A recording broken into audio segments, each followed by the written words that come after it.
pjnet.tv. Coming up on, well, it is 9:30 on the East Coast. Check things out. Bumper is running, recording, streaming, and the streaming service is in sync. And Del Duduit is standing by in our green room. Let's begin a countdown to Studio 13.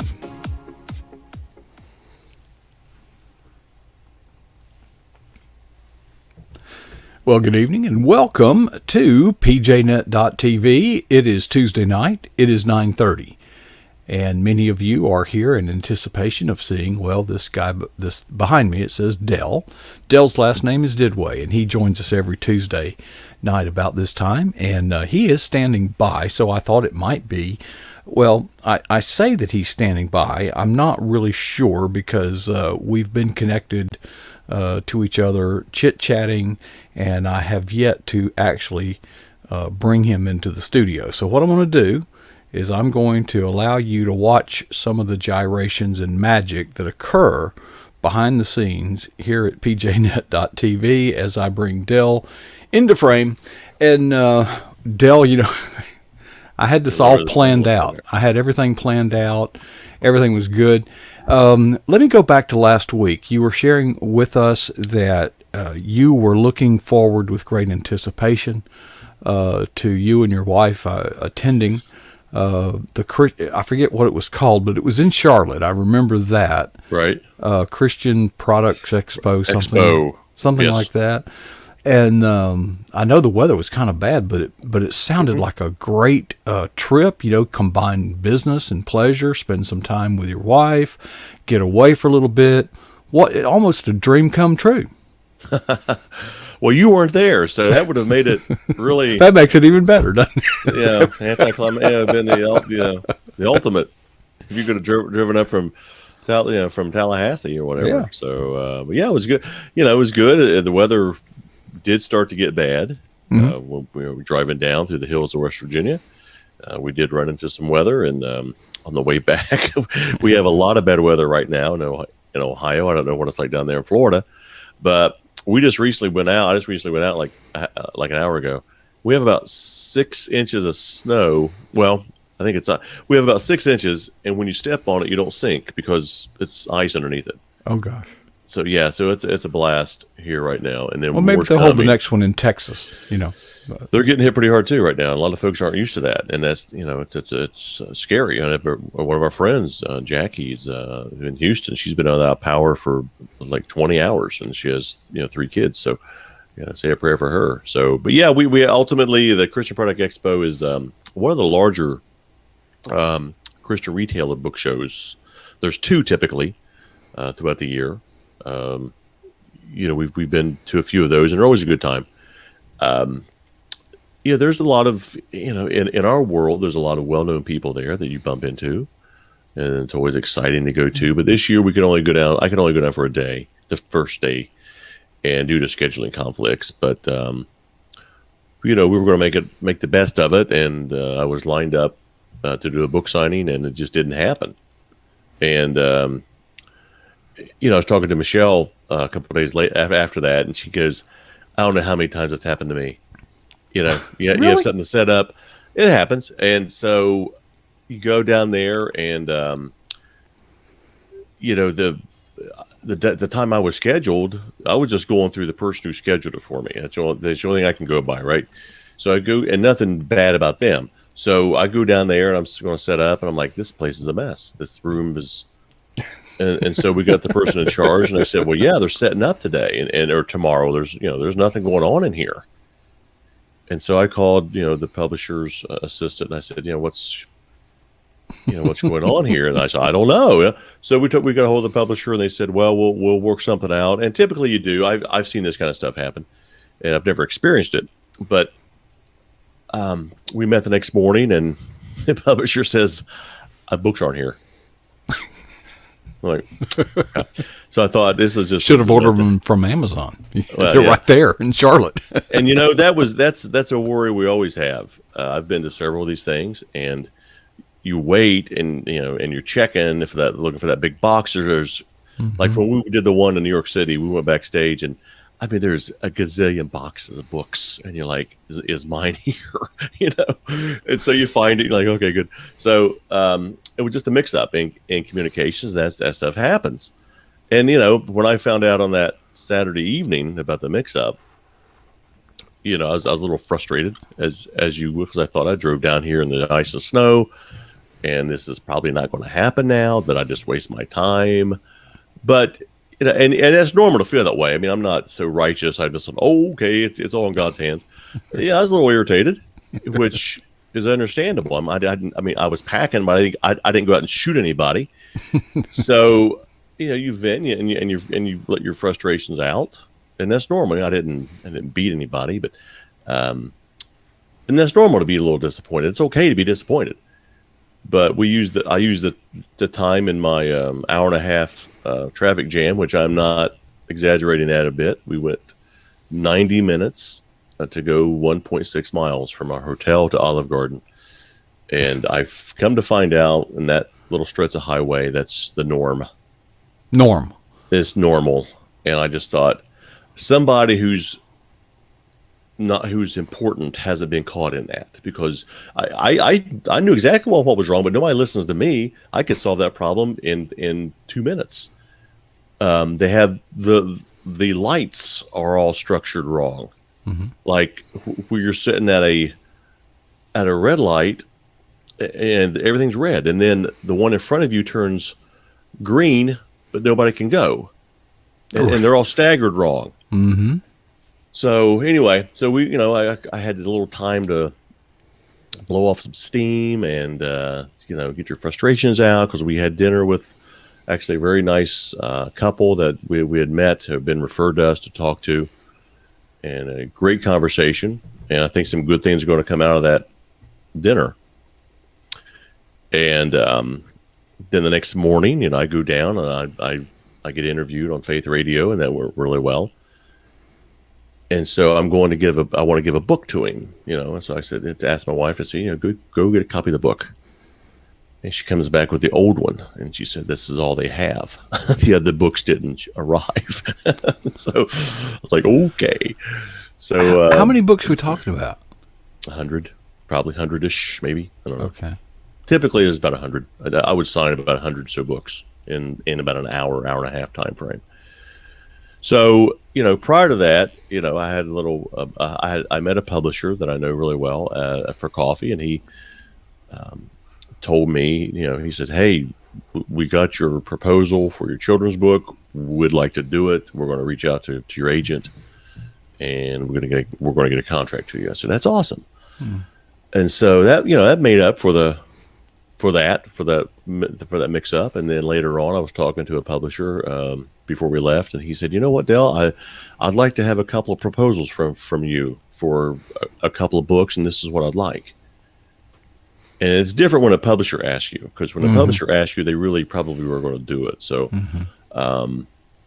we met a really nice couple that has a book out now that's going really gangbusters, who does not have an agent.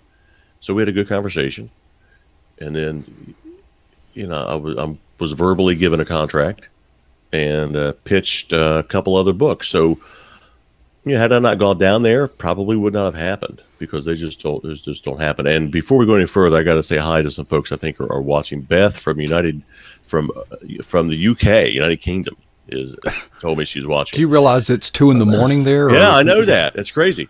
And then Carol from up in northeast the part of the country, up in I think not Connecticut. I think I forget, but up in that area, the northeast part of the country. It's cold up there. Yeah, Boston area. Yeah, New England.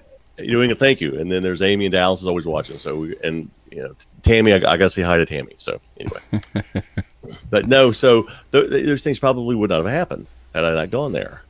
And then of course we did we stopped on that Saturday traveling. Angie had always wanted to go to the Billy Graham Library, and well worth it. And that's a great place to go for a great tour to learn about Billy Graham. So I would really encourage anybody to go there, even if you don't like him. Go there, and you're going to like the guy. You will. Yeah, you'll see everything that he did and how he started.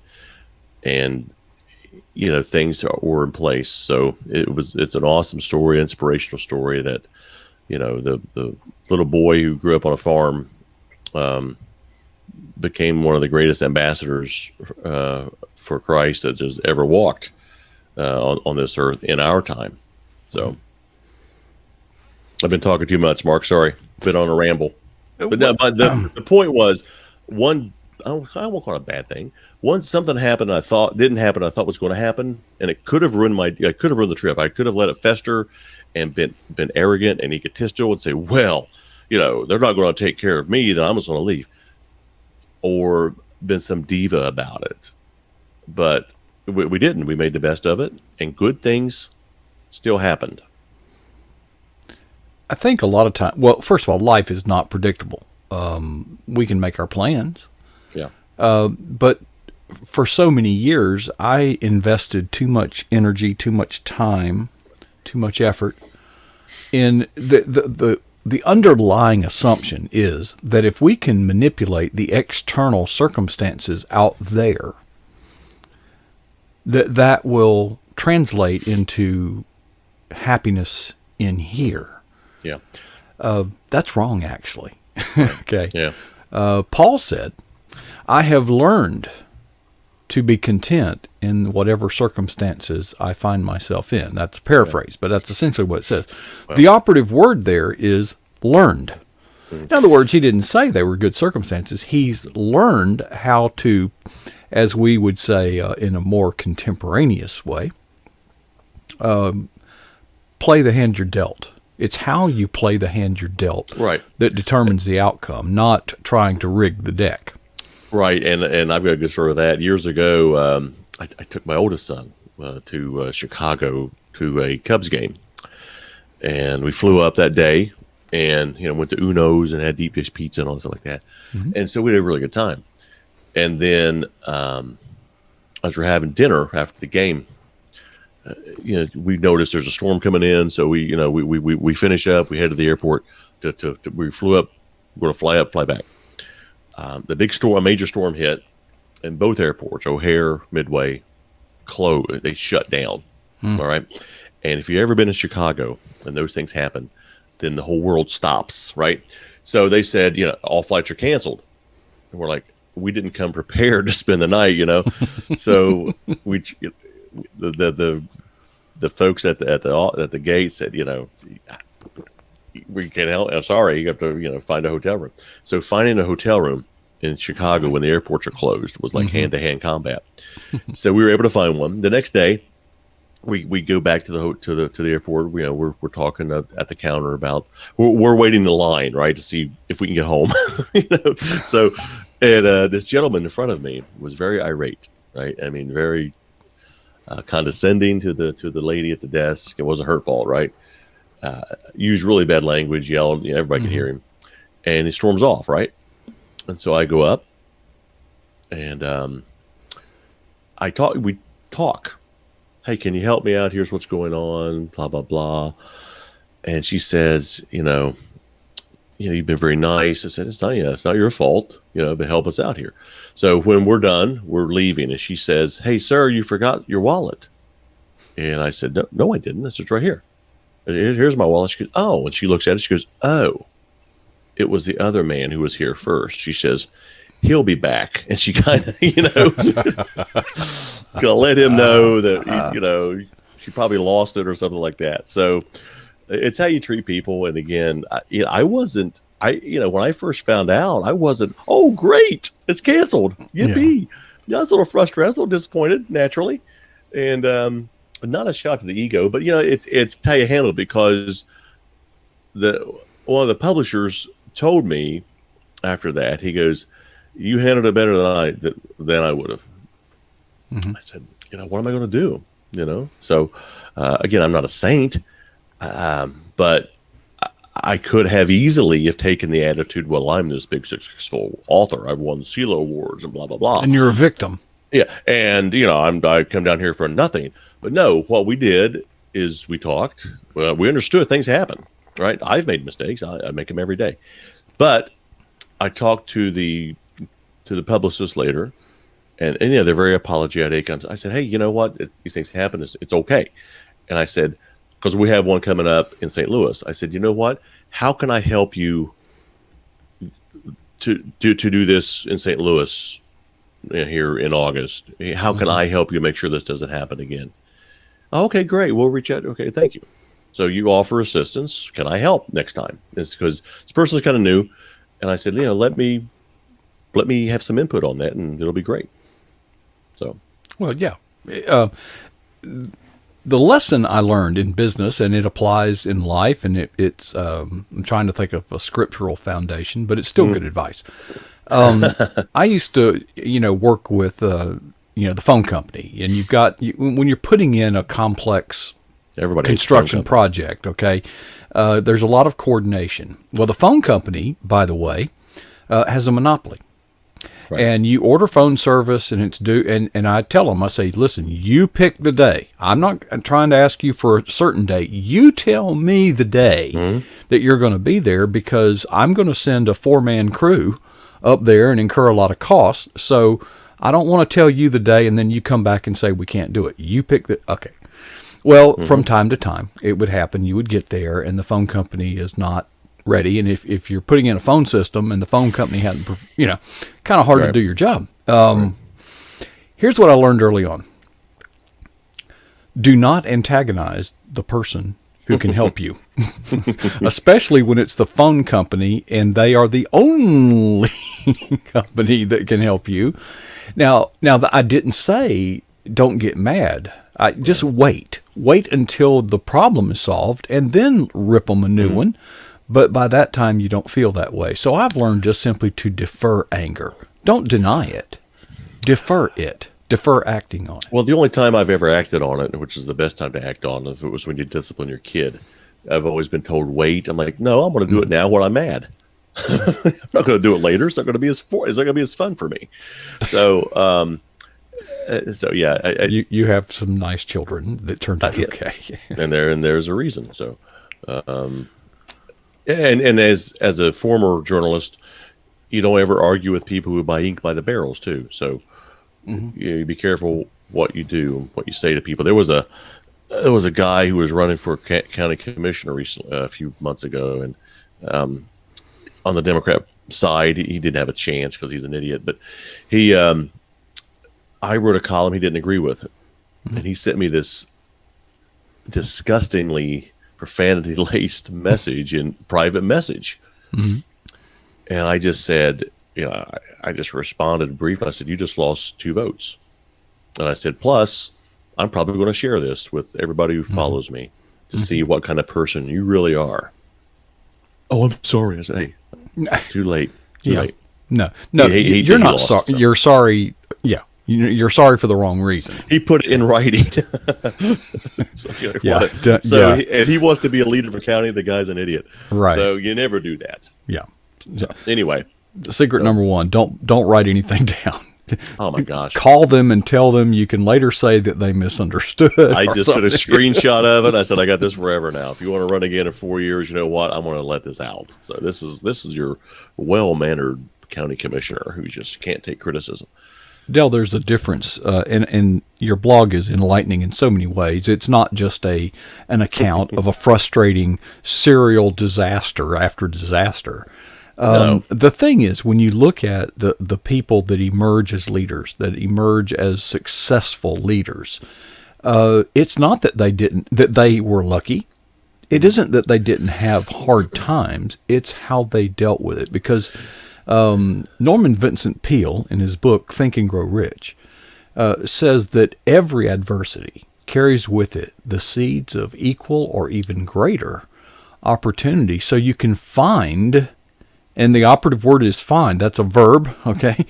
You can find opportunity even when things go wrong. I'm reminded of JFK when he was surrounded by the enemy, and he said, well, we can fire in any direction. We can't miss. Yeah, really.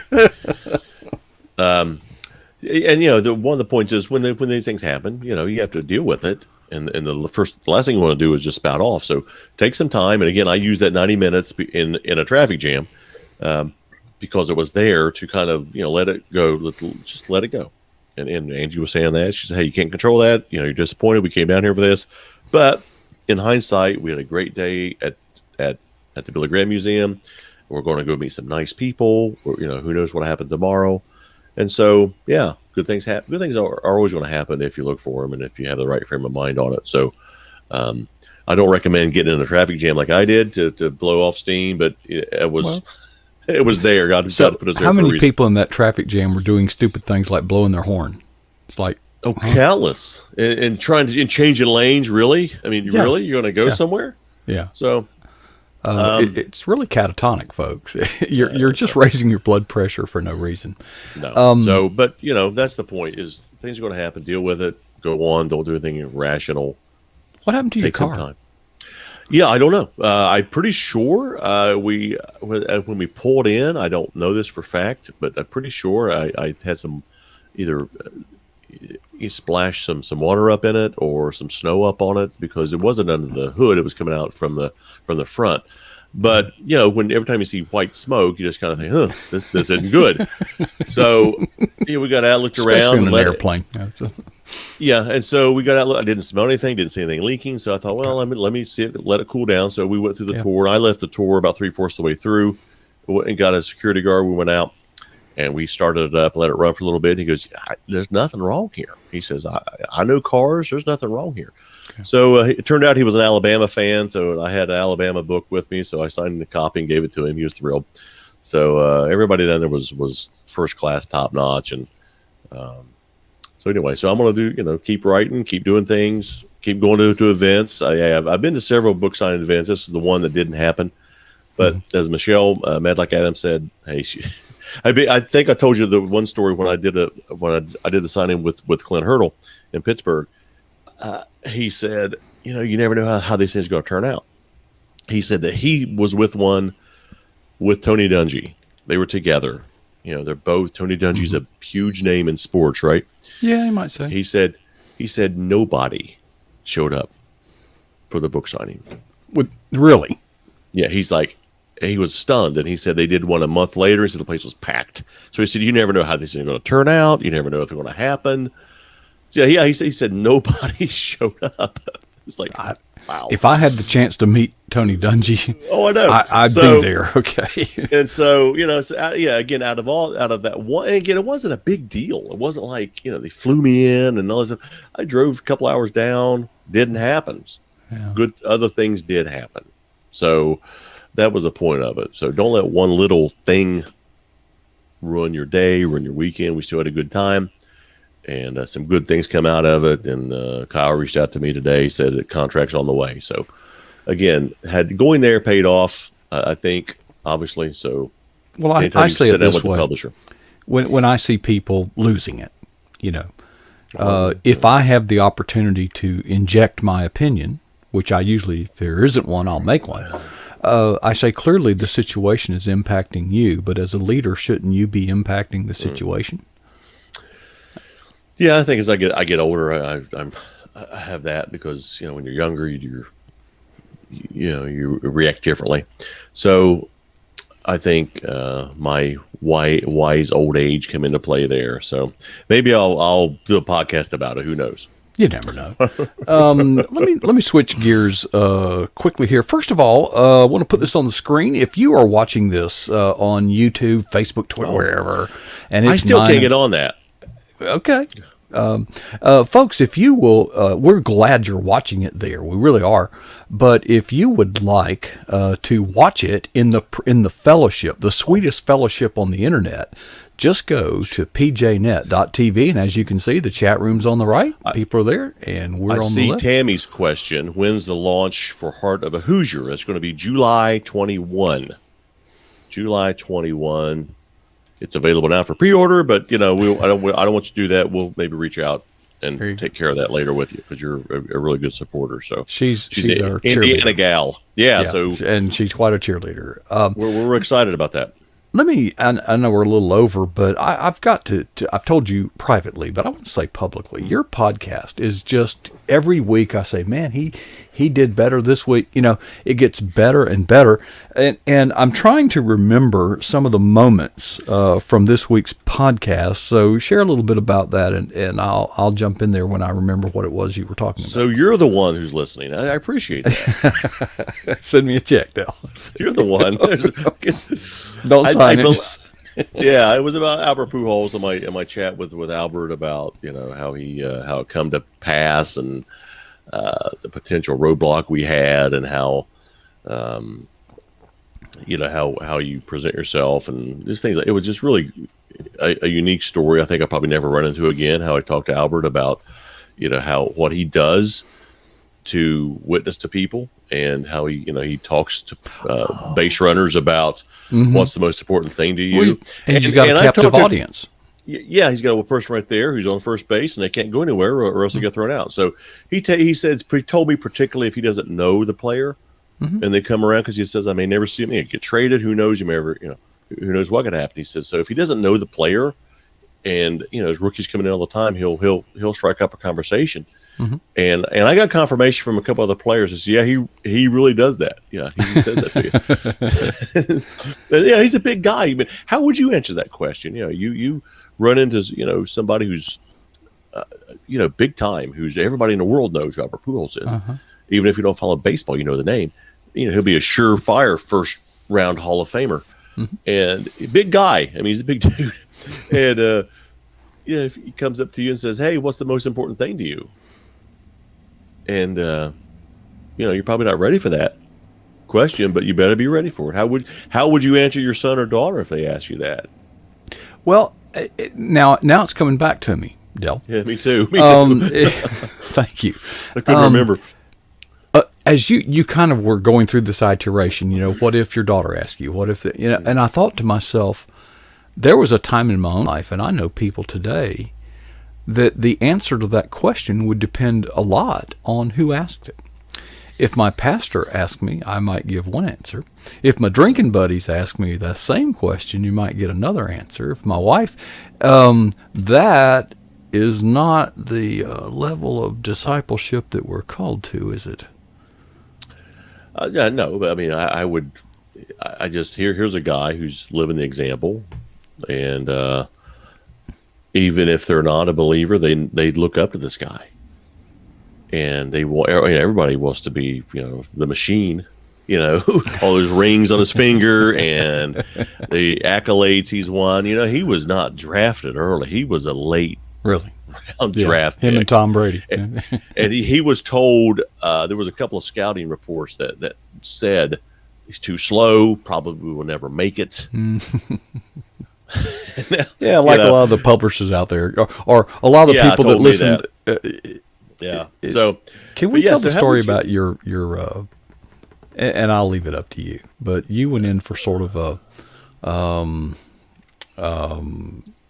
what do you call it? What? I don't know. Voiceover.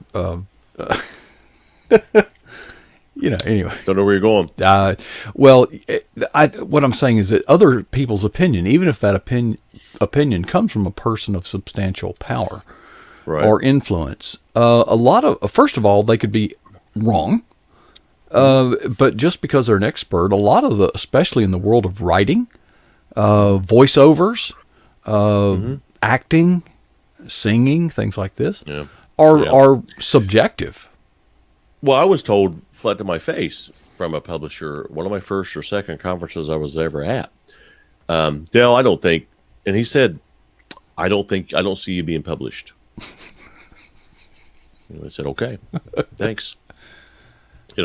So, I've run into this person later, and in fact, when I won a major writing award, I went down, shook his hand, and said, "Good to see you," as I had that award in my hand. So, let me ask you a question. Us guys, sometimes one way to motivate a testosterone poisoned male is to tell them they can't do it, or your wife, one or the other.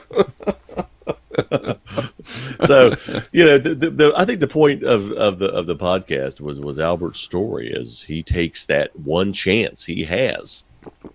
He doesn't to somebody he's never met, and poses the question to them because he says, pastors have their pulpits, people have their platforms. The baseball diamonds where I First base. I've got first base right here. Right? Yeah. So, so he uses that. He doesn't waste time because he said, I may never see this guy again. He may get hurt. He may get traded. He may get fired. So I take that opportunity and I witness to him.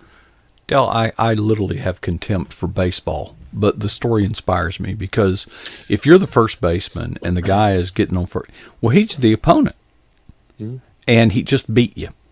Not you personally, but he just rendered damage to your team.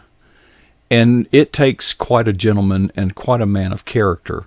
He could be bitter, saying, you really got lucky.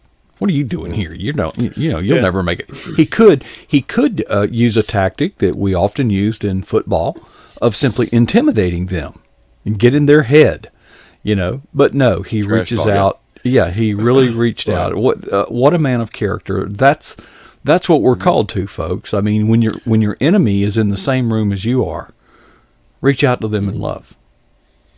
Yeah, baseball they're all sports are different. I mean, basketball is reactional, football is emotional. Baseball is more cerebral. I mean, it's more of a thinking man's sport about every pitch, about every place. Every pitch, the defense should be shifting somewhere, because if they know what pitch is coming, which they do, then they can. If it's a low outside, it could be. It's probably going to be taken to the right field. So they're shifting. If it's it's a thinking man's sport. Not to say they're all not, but it's more. You better be thinking a lot. Football's emotional. I think. Football's violent. That's what I like about football. Football's emotional, violent. Basketball's reaction. So, they're all different. So, baseball. And you would know.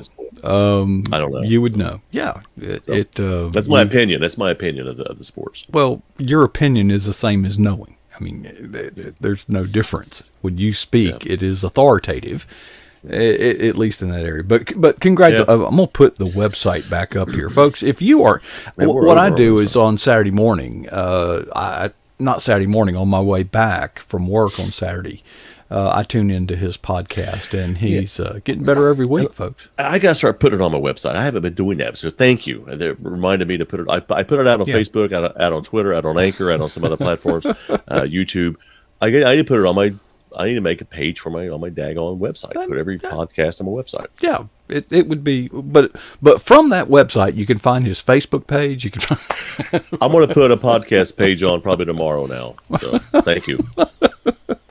Well, it's making the best of it.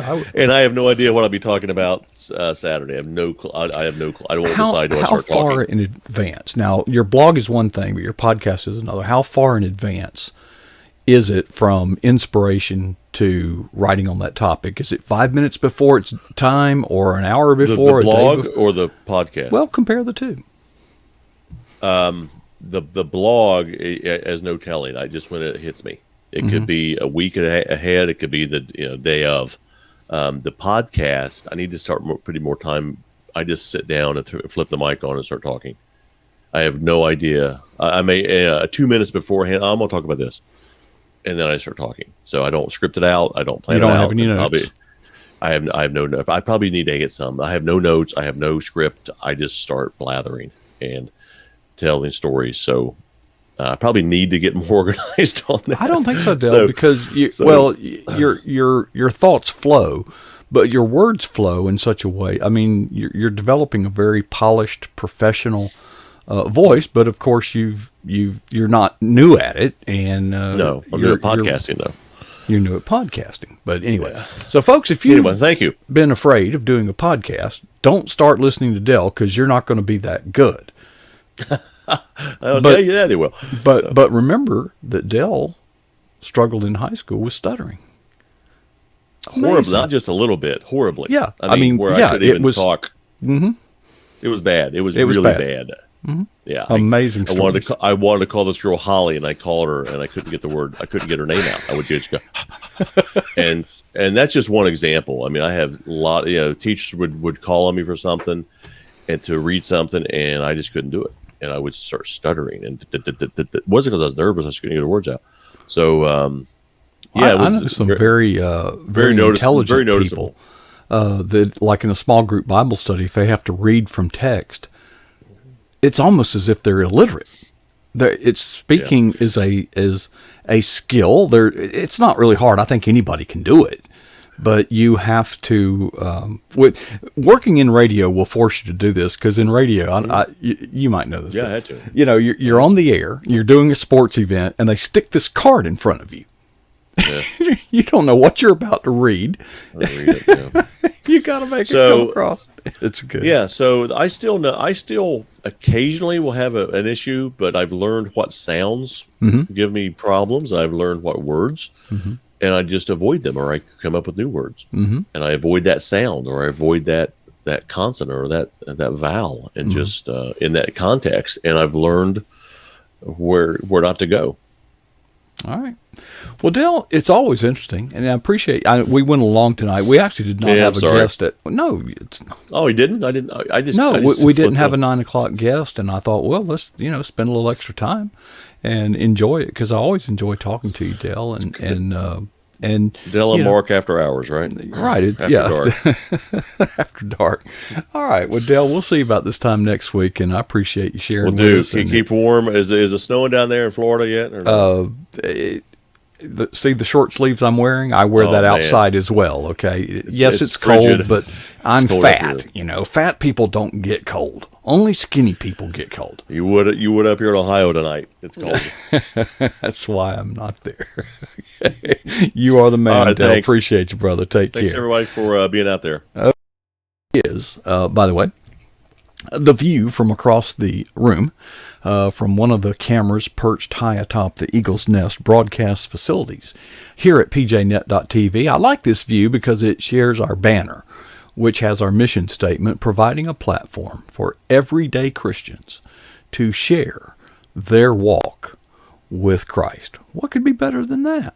That sounds like a good thing. So it's been a heck of a lot of fun this evening, and we went a little long. I'd love to share more. I want to say thank you to all of you who have joined us live in the pjnet.tv chat room. I see we have some names I haven't seen, but let's kind of run down the roster since we're just going late and rambling a little bit. But that's me. Barbara Byers is here. She is also our associate producer. You have no idea how much work you don't know about. You don't know what you don't know.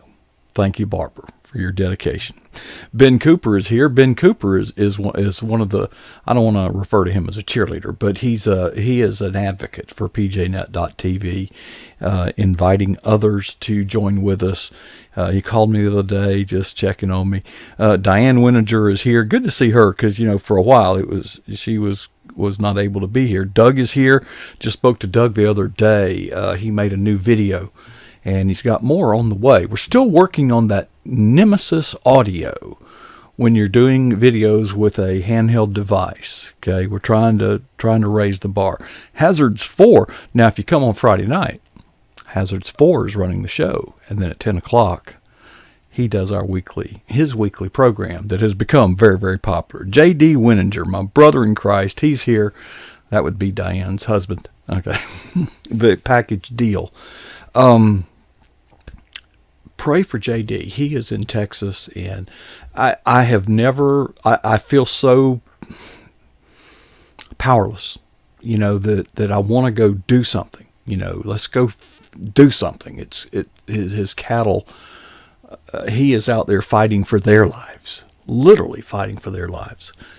And I just wish I could just go there and do something. I don't know. But Monty Hobbs is here, and I enjoy Monty's fellowship. I see a new name, Phoebe something. I can't see all of it on the screen. Welcome, Phoebe, if it's your first time here. And we're glad you came and even stayed a while. A lot of people coming. Yeah, a lot of people. Enemies, friends come and go, but enemies accumulate, as they say. Rachel Colby is here. Just got a call from Rachel last night, and she's just praying for PJNet all the time and offering encouragement, and really great. And Tammy from Georgia, our Georgia Peach cheerleader for PJNet, and all. I guess she influences all the lives that she comes in contact with her. Just cheerleading spirit. Just Really great. Well, folks, it's time to go. Before I leave you, I would like to challenge you with 2 questions to ask yourself and answer yourself too while you're at it. Here's the first question. What is the boldest thing that you have ever done for Jesus Christ?